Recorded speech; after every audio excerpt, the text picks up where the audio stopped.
Blood, Sweat, and Pixels by Jason Schreier is a look at the process of creating video games in a way that most people don't really think about.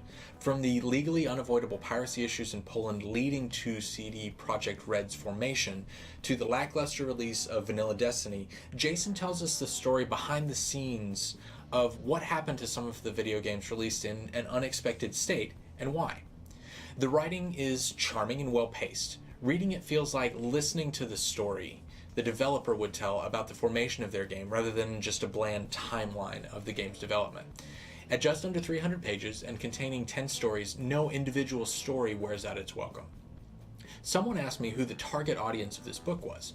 I think that if you're a fan of our show, you're definitely in this demographic.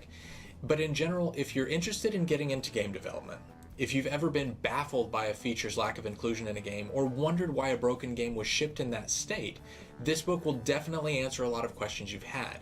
One thing that's made clear is that no one is more aware of a game's shortcomings than its makers. They ship games in that state because they feel they have no choice.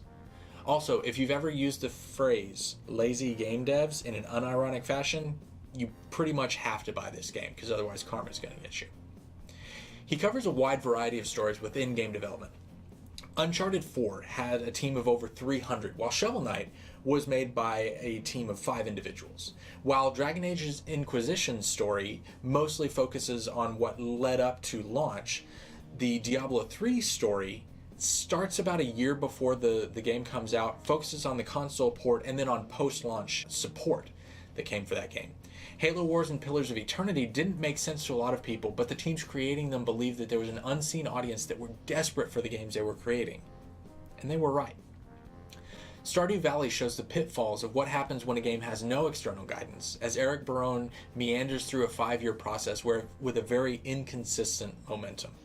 On the opposing side of the spectrum, the final chapter covers LucasArts' Star Wars 1313.